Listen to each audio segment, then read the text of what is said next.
Já reparou como as HQs mensais ficam feias na estante? Resolva agora esse problema e ainda proteja, valorize e organize sua coleção com os boxes exclusivos da Case in Case. Olá pessoas, quem acompanha o canal há algum tempo já sabe que eu não sou exatamente o maior fã assíduo dos quadrinhos da Vertigo. Não porque eles sejam ruins, longe disso, mas sim porque eles são caros e eu não tenho condição de comprar deles. Então, eu nunca li Preacher da Vertigo, eu acho, Sandman eu sei que era Vertigo. Tem vários quadrinhos... Constantine, Hellblazer e por aí vai. Então tem muitos quadrinhos da Vertigo que eu nunca pude ler. E como todo mundo sabe, a Vertigo foi cancelada para dar lugar ao DC Black Label.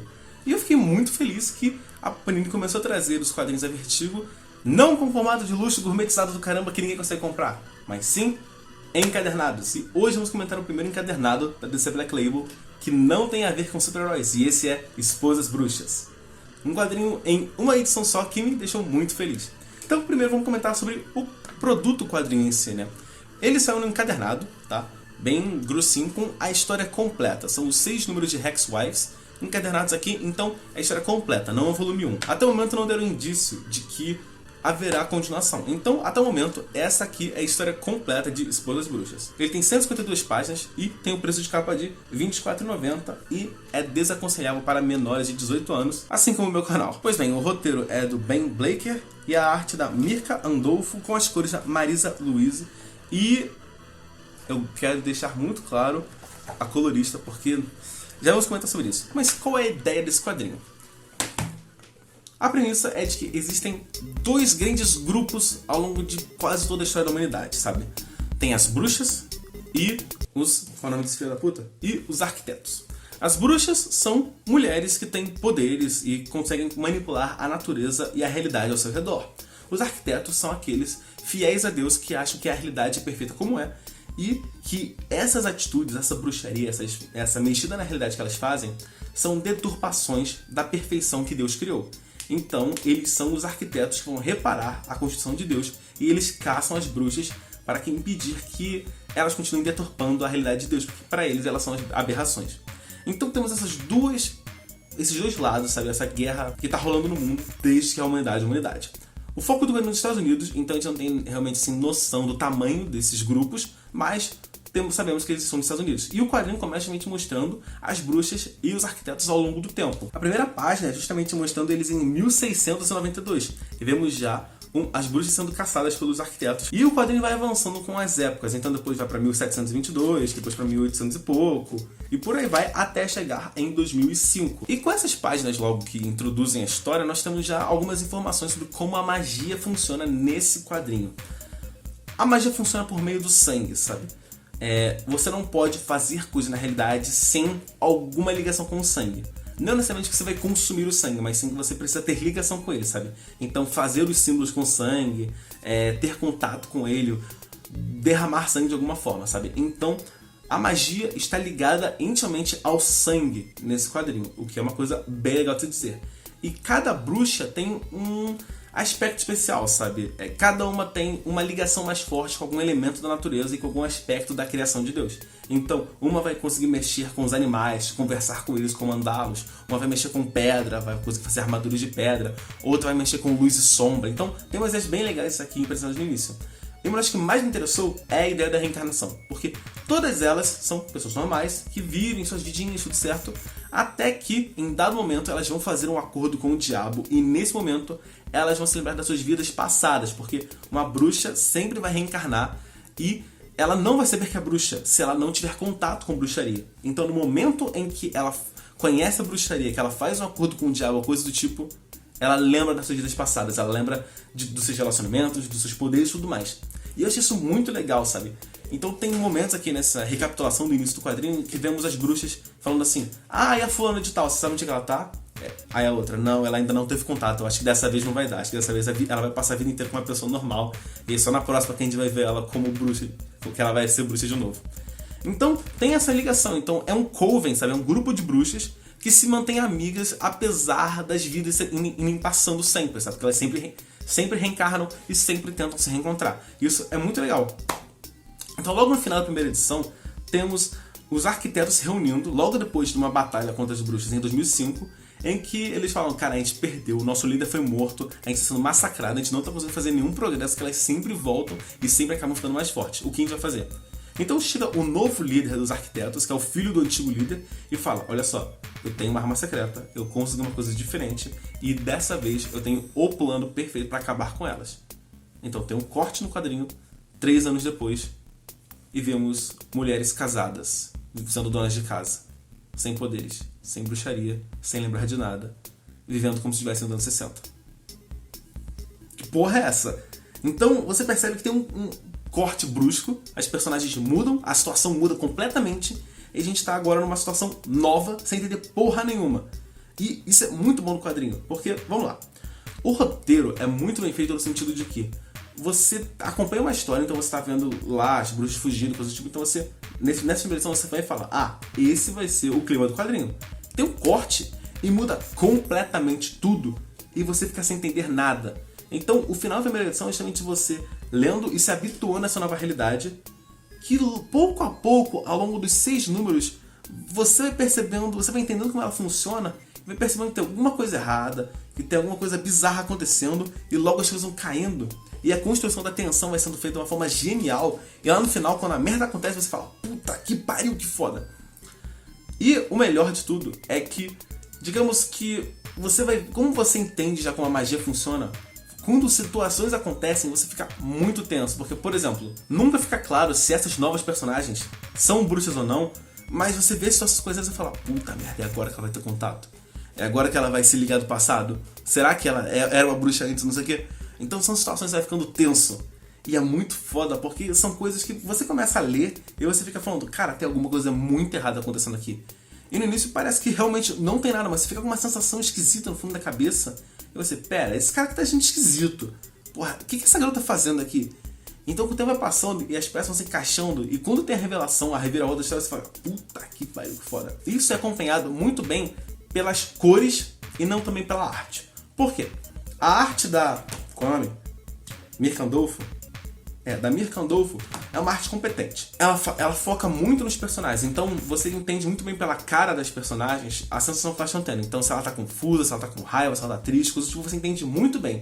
Tem uma personagem que dado momento da história vai ficar muito abalada e quase deprimida ao resto da história, e ela consegue passar na cara dela muito bem como pra baixo a pessoa tá, sabe? As olheiras, o ânimo acabado, então isso é muito bom da arte. O problema é que ela não foca tanto em cenário, então os cenários eles são bem pobres, são bem simplificados. E às vezes tem coisa no cenário que você precisa ver, então não é como se ela quisesse falar que o cenário não é tão importante. Na verdade é só que ela não se dedicou tanto ao cenário quanto aos rostos. Que é uma pena. Mas as cores.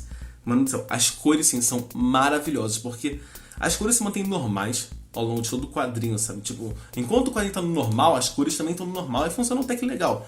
Mas a parada é que, conforme vão dando pinceladas das conexões entre as mulheres e os feitos, assim, um negocinho assim que leva para um lado da bruxaria, uma sensação, uma visão, alguma coisa, as cores mudam e são umas cores assim, maravilhosas, são um violeta, um lilás, assim, muito forte, que puta que pariu, que foda! Então você vai vendo assim que quando vai tendo essas pinceladas ficando mais fortes, ali mais fortes, as cores vão mudando e você logo percebe, o clima vai mudando. E, cara, isso é tudo graças ao trabalho de cores nessa Marissa Louise, que, mano do céu, tá de parabéns. Assim, um trabalho magnífico de colorização. Agora, o meu problema com o roteiro é que eu acho que essa história deveria ser maior. Por quê? No final, na metade do último número e na metade do penúltimo número e o último número são muito apressados. Então o quadrinho passa muito tempo construindo o clima de tensão e quando a merda acontece, as coisas se resolvem muito rápido. Sério, é muito apressado, os diálogos são rápidos demais, a conclusão é muito apressada, então fica um pouco confuso. Você chega no final e fala, acabou aqui? É isso? Você atropelou tudo pra isso? Não é que o final seja assim decepcionante, é só que, como eu falei, ainda não anunciaram se vai ter uma sequência. E eu acho que deveria, porque a história termina com um gancho assim, absurdo, sabe? É que nem você passar um filme inteiro com um personagem preso numa casa e no final o personagem vai sair da casa e a história acaba ali, sabe? Não tem um desenvolvimento maior do universo, coisas do tipo, sabe? Eu queria ver como as bruxas de outros locais do mundo se comportaram nesse tempo. E o quadrinho entrega isso. Então é isso. O roteiro, no geral, é legal, mas no final ele se atrapalha bastante. Uma coisa que eu gosto muito desse quadrinho é que ele faz jus ao Black Label e a ser para maiores de idade. Porque tem sexo lésbico, tem sangue, umas mortes violentas, sabe? Uma dilaceração, pescoços arrancados, estômagos abertos, sexo com sangue, sabe? As garotas peladas matando gente. Então, a violência e a sexualidade estão no quadrinho e justificam esse fato de ser pra mais de 18 anos, sabe? Nada é assim, muito jogado, sabe? Não é tipo, botaram uns peitos aqui por nada. Não, tem um propósito de estar aqui. Agora, eu vou dar... Você pode considerar isso um mínimo spoiler, mas eu tenho que dar um comentário sobre o roteiro que eu acho pertinente. Vamos lá. Isso aqui, na verdade, é uma grande alusão ao feminismo, tá? Então, se você é reaça, é conservador pra cacete, ou se você é desse tipo, você não vai gostar porque, no final, é uma história de mulheres se tornando independentes juntas e superando pessoas que queriam que ela não fosse o que ela quer ser, sabe? Como pessoas que controlam ela. Então, os arquitetos, os homens da história, sempre estão procurando poder e controlar a situação. E eles sempre tentam manter as mulheres assim, sem saber o que está acontecendo e sem controle do seu próprio futuro e das suas próprias atitudes. Enquanto que as mulheres do quadrinho estão querendo entender o que está acontecendo, serem livres, tomar a liberdade e controle dessa situação. Sabe? É uma metáfora assim, nem um pouco velada, tá bem na cara disso no quadrinho. O ponto que me incomodou é que é tão na cara isso, não é como se fosse panfletário, mas é muito na cara, podia ser um pouco mais envolvido isso, sabe, botando uma mulher do lado dos arquitetos, sabe, pra mostrar que não é só todo homem que é ruim, que tem muita mulher que faz merda também, não sei o que. Não é que nem aquele pessoal que tá argumentando que Aves de Rapina é ruim porque todos os homens são ruins. Não, eu acho que a discussão do quadrinho seria melhor se tivesse mostrado que também tem mulheres do lado machista da história, sabe, do lado dos homens da história. Ou se também tivessem caras do outro lado, sabe? Eu acho que seria legal se tivesse um elemento de um no outro lado, sabe? Acho que a história ganharia com isso. E tem momentinhos em que um diálogo ou outro não é tão legal, porque ele se preocupa com esse negócio de não, unidas somos mais fortes. Não, elas não podem saber o que está acontecendo. Nós temos que manter o controle. Tem uns momentos em que, tipo, a mensagem do quadrinho supera o quadrinho, sabe? A mensagem que o cara quer passar, o Ben Blaker quer passar na história, supera a história em si, sabe? É como se ele tivesse...